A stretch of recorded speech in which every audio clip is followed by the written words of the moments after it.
Attention gamers.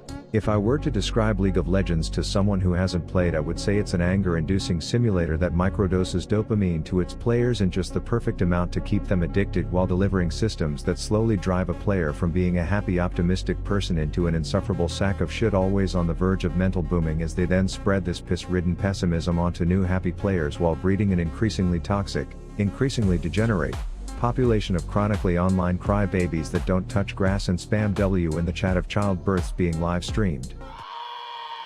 But don't take my word for it, just ask the owner of the Goob Lagoon. I would rather live in the tank of a porta potty for 3 weeks straight than play one game of League of Legends.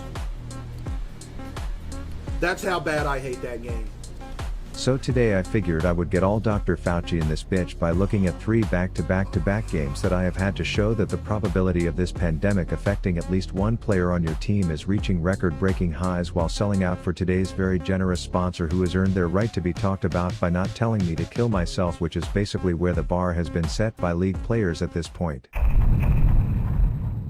Game 1 spoiler alert: this brand is unironically going to be the hothead, so let's get into what set off this toddler, especially considering the first time we got ganked this ended up putting more cash in our pockets than a Kai Senate begathon. So you think we would be BFFs for life after that start, but here is where you are wrong. At one point when I'm thinking let's just farm, my brand with 12 health, 10 mana and 3 brain cells decides to poke, and by that I mean poke the bear, which is 100% a lost fight, but I engaged just enough to peel for him, giving us just enough distance to apparently step back into the danger I just saved him from, which gets him killed. Of course this alone is accompanied by spam pings, and voila, the first mental boom has been set off from literally nothing. Things were still going well, but he died again and basically refused to come bot ever again. This is how he spent his time instead.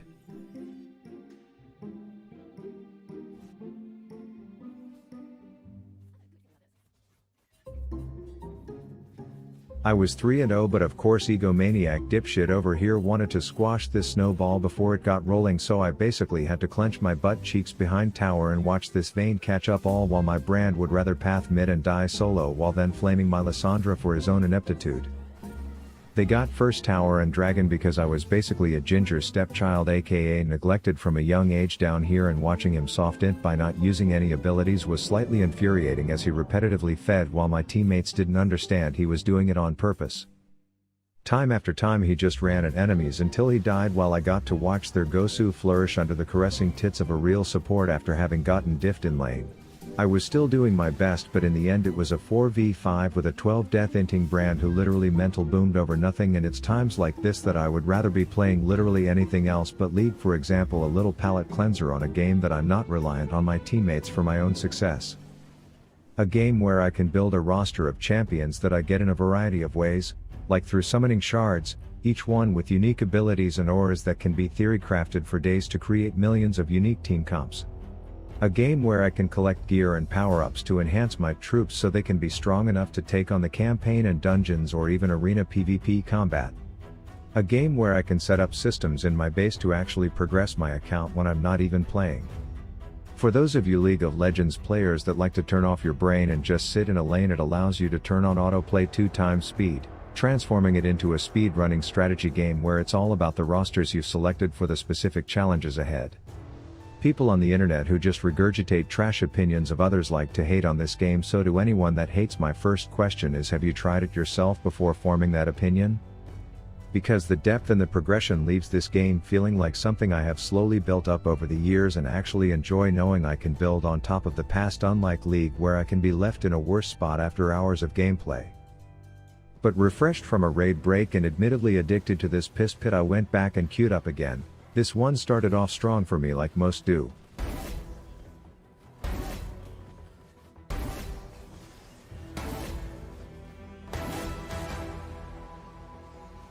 But despite being ahead, we threw a dragon fight like a Rady Shady throws stacks at me for saying nice things about them, and there it happened. Let's in top while dragon's up! Keep in mind I was fed and this morgue too was fed, but our top automated Annie was feeding more than a goddamn soup kitchen up there. But one play was enough to set off the next mental boom. Go FF! Fuck, I'm AFK Somehow in her peanut-sized brain she now wants to be butt buddies with the 0 and 35 Briar as they are AFK pushing top while we get run down mid saying she's been carrying me and I won't listen as they continue to breach the base. Even with Briar dead as usual, any teamfight that she puts her dipshit ego in her pocket and groups with us turns out very well, proving this game would be freer than a hug from a hooker if she didn't actively want to lose. Yet somehow she is still like a sorority sister with this inting loser Briar as they opt into AFKing bot while Baron is spawning. I die to a Nocturne ult, but at least we have this performance as a consolation.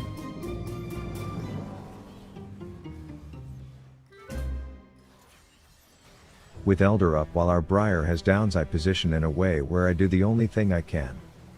Ice in my veins, I steal Elder, I kill 1, I kill 2, I kite back from Tentacle Tina until it ends.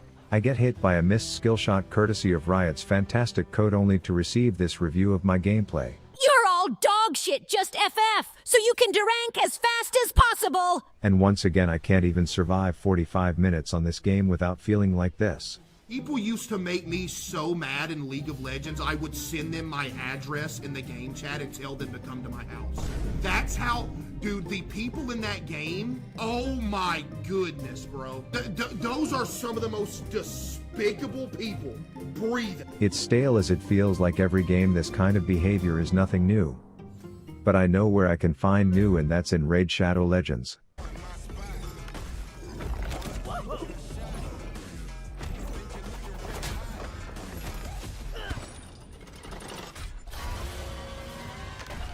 That's right, up till November 13 RD. Just by logging in 7 days you'll unlock legendary Michelangelo as a part of the insane crossover between Paramount Teenage Mutant Ninja Turtles, where you can also fuse Donatello, summon Leonardo, Raphael, April and Shredder.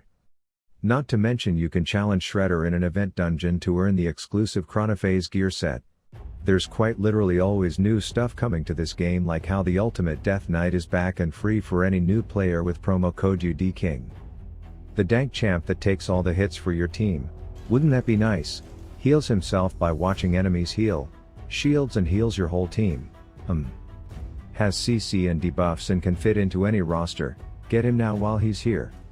It's one of those things where instead of bland boring patch notes that are tailored to micro-adjusting a game around the 0.1% of its professional player base, this game actually makes big meaningful changes with new additions nearly every month, and every change is designed to reward its players in some way, unlike the game that was about to reward me for a third straight time with an egotistical douche snozzle.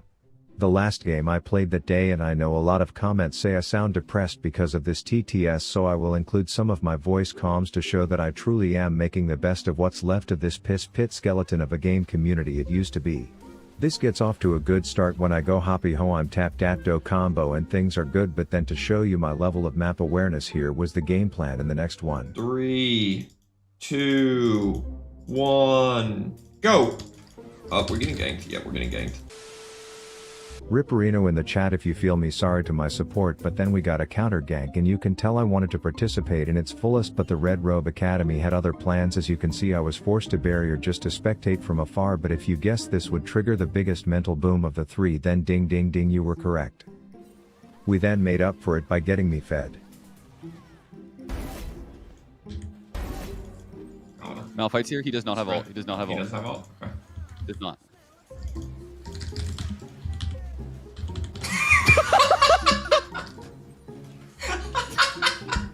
Dude, he pinged it like not even 2 minutes ago. Wukong started running it down mid and I would come in trying to salvage what I could, but despite being fed deep down I knew this was too late. This absolute ape, no pun intended, was now doing everything he could, including burning his smite to make sure I didn't get farmed, but as you can tell it wasn't exactly phasing me. Oh yeah. Try to get him to ult away.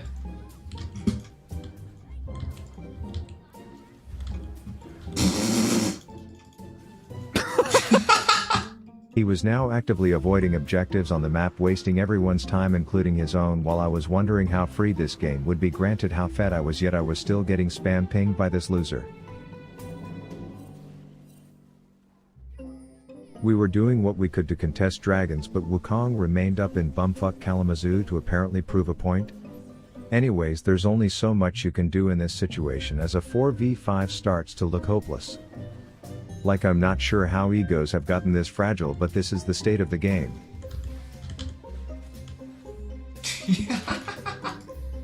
As I lose a third straight due to avoidable mental booms, and I think to myself, I never ever want to see a Wukong again. Unless it's Sun Wukong from Raid Shadow Legends. That's right, you can unlock Sun Wukong using promo code Monkey King to get this legendary champ completely for free.